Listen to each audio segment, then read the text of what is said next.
Hello guys, reading book 3.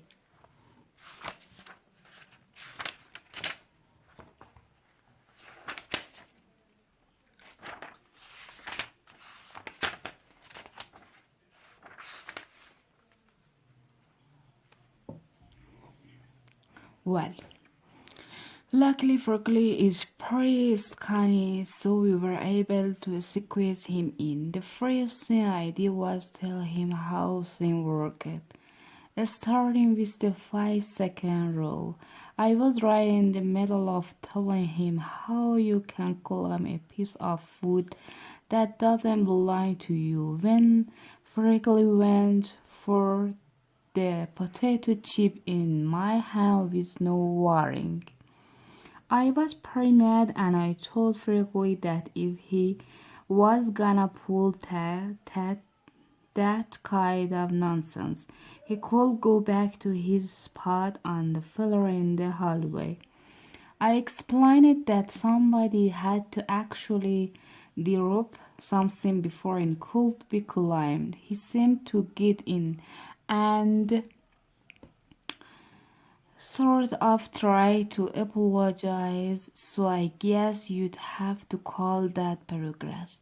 Will Ferricoli was eating lunch. I snagged a peek at his notebook to see how good his service was, but when I saw what was on the first page, I wished I hadn't.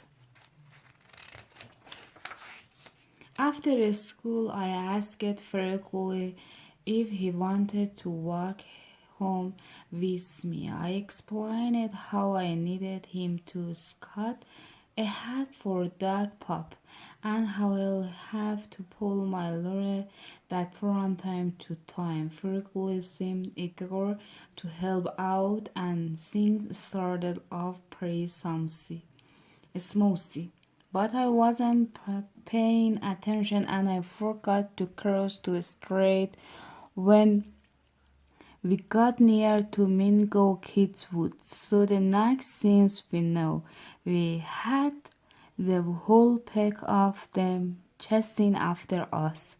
We finally lost them when we got to the bottom of our street. But when Ferricoli gave me back, it was particularly empty. I asked Ferricoli what happened to all my books, and he said he threw them out when the Mingo kids were chasing us. I asked him where he'd gone and done that, and he said he was hoping they'd stop and read them.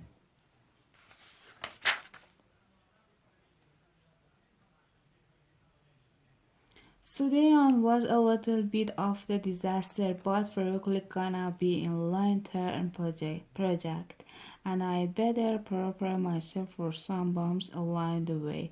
Tuesday. This morning, me and Ferricoli were supposed to walk to school together, but at 8:30 he still hadn't shown up at the house, so I went over to his place and knocked on the front door. Nobody answered, and I was about to just head to school by myself when I heard some noises inside, like a blowing ball falling down the stairs.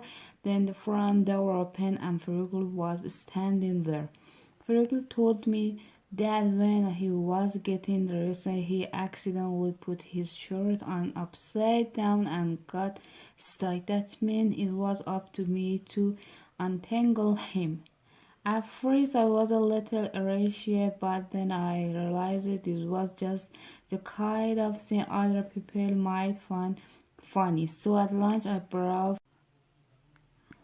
Unfortunately, we must have picked the wrong table because not one of the girls even let out the chocolate. I asked Ferricoli if he knows any joke, but he said,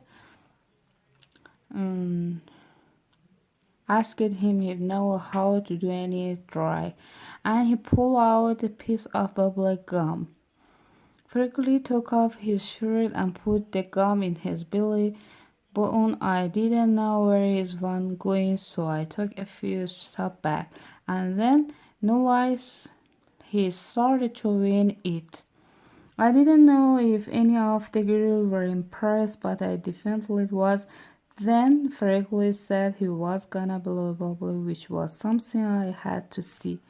But I should have known it's not physically possible to blow a bubble with your belly button. Word about Wrigley telling got around the cafeteria quick, and for the rest of the lunch period, almost every boy in our class was at our table wanting to see what else Wrigley could show.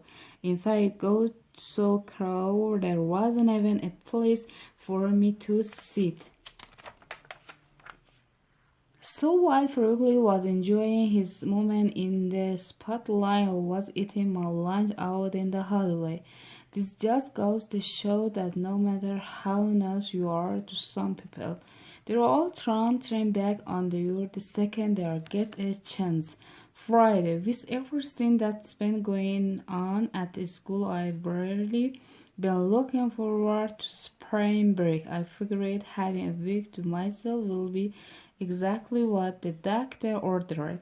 But tonight my plan for a straight free week went out the window. When Dad asked Mom what we were doing for Easter this year, she said her family is coming to town. I was totally blindsided by that news.